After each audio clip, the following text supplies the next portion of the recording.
Hi welcome to maths medium child development and పెడగాజీలో ఈరోజు మన next topic Lawrence Kohlberg stages of moral development.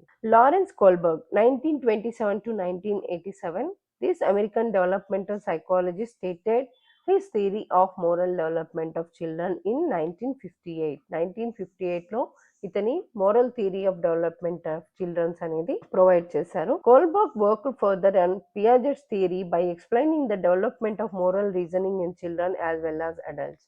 Piaget theory ఉంది కదా cognitive development కి, so దానికి ఇది నెక్స్ట్ అన్నమాట, అంటే కంటిన్యూషన్ అని కూడా చెప్పొచ్చు. మోరల్ డెవలప్మెంట్ ని అంటే ఆ థియరీని బేస్ లో పెట్టుకొని మోరల్ డెవలప్మెంట్ అనేది ప్రోగ్రెస్ చేసింది మన లారెన్స్ కోల్బర్గ్ అన్నమాట. సో నెక్స్ట్ స్లైడ్ లో చూద్దాం complete details. What is moral development? Moral development అంటే ఏంటి? What is right, what is wrong అనేది మోరల్ డెవలప్మెంట్. అంటే మనం డైలమాలో ఉన్నాం అంటాం కదా, సో దాన్ని కూడా మోరల్ డెవలప్మెంట్ అనే అంటాము.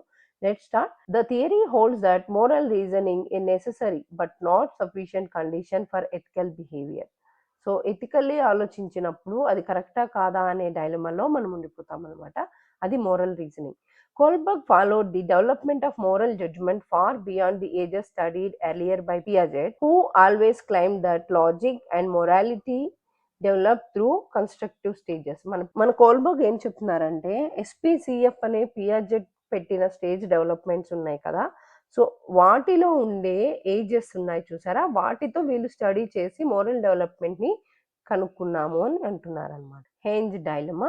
Kohlberg relied on stories such as Heinz dilemma was interested in how individuals would justify their actions if placed in a similar moral dilemma. He analyzed the form of moral reasoning displays rather than its conclusion, classified it into one of 6 stages. ఇక్కడ ఎవరైతే Heins ఉన్నారో ఇతని story base చేసి question అడిగినప్పుడు, ఇందాక మనం చెప్పాం కదా పియాజెట్ 4 డెవలప్మెంటల్ స్టేజెస్ ఎస్పీసీఎఫ్, సో ఈ 4 స్టేజెస్ మీద కోల్బర్గ్ ఎక్స్పెరిమెంట్ చేశారు. సో ఈ ఎక్స్పెరిమెంట్ లో అతనికి తెలిసినటివి 6 స్టేజెస్ గా 3 లెవెల్స్ గా డివైడ్ చేశారన్నమాట. అసలు హెయిన్స్ డైలమా ఏంటో చూద్దాం. హెయిన్స్ అనే వ్యక్తికి ఒక వైఫ్ ఉన్నారు, ఆవిడకి హాస్పిటల్ బెడ్ మీద ఉన్నారనమాట. అంటే లాస్ట్ స్టేజ్. డాక్టర్ చెప్పారు ఈ మందులు తీసుకొస్తేనే ఈవిడ బతుకుతుంది అని చెప్పారనమాట. సో ఇతను ఒక మందుల షాప్ కి వెళ్ళారు. మందుల షాప్ కి వెళ్ళినప్పుడు డబ్బులు లేవు, సో సరిపడా డబ్బులు లేవు. సో ఇప్పుడు మందులు కొంటాడా, మందులు చోరీ చేస్తాడా, అంటే వాళ్ళ వైఫ్ ని బతికించుకోవడం కోసం. ఇది డైలమా.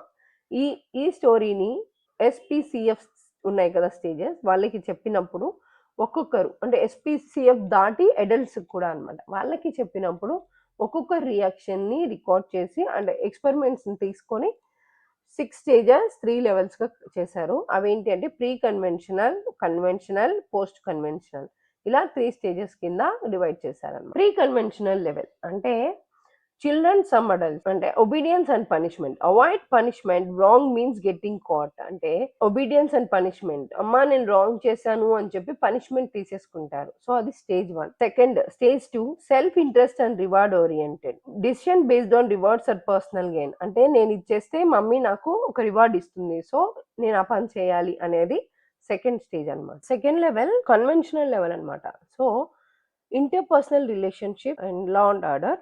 ఇంటర్పర్సనల్ రిలేషన్షిప్ అంటే గుడ్ బాయ్ గుడ్ గర్ల్ కోసం, అంటే ఈ పని నువ్వే చేసావా వెరీ గుడ్ అంటే చెప్తాం కదా పిల్లలకి, సో ఆ వాటి చిన్న అప్రిసియేషన్ కోసం చేసే పనులే ఇంటర్ పర్సనల్ రిలేషన్షిప్స్ అనమాట. Next law and order. Importance of rules and authority for maintaining social orders. ఈరోజు పప్ప హెల్మెట్ తీసుకెళ్ళలేదు, సో ఫైన్ పడుతుంది. సో లా అండ్ ఆర్డర్ ఎప్పుడు మనం ఒబే చేస్తే మనకి ఫైన్ అనేది తీసుకోవాల్సి వస్తుంది అనేది ఆ మెంటాలిటీ అనమాట. Third level post conventional level and stage వచ్చి social constructive, universal ethical. Social constructs అంటే law exist for social good but can be challenge for justice. అంటే జస్టిస్ కోసము లాకి అపోజిట్ నిలవడం అనమాట. సో దాన్ని సోషల్ కాంట్రాస్ట్ అంటాము. ఫర్ ఎగ్జాంపుల్ మన కాన్స్టిట్యూషన్ లో కొన్ని కేసెస్ ఉంటాయి, కేశవానంద భారతి అని, బాంబే హైకోర్టు కేసెస్ అని, ఇలాంటి కేసెస్ అన్ని జస్టిస్ కోసం ఛాలెంజ్ చేయబడినట్టు అనమాట. Next stage 6 universal ethical principle. ఈ స్టేజ్ కి చాలా తక్కువ మంది రీచ్ అవుతారు. అదేంటంటే moral reasoning based on abstract principles like human rights.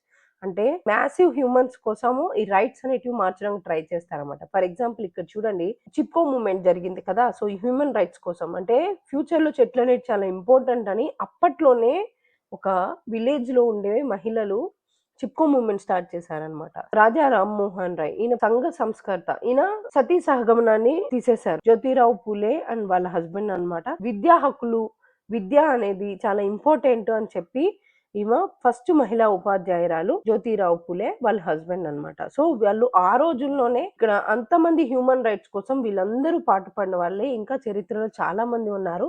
So వాళ్ళందరూ యూనివర్సల్ ఎథికల్ ప్రిన్సిపల్స్ కిందకే వస్తారు. అంటే వాళ్ళు ఒక చిన్న లాకి భయపడి ఆగిపోయే రకాలు కాదనమాట.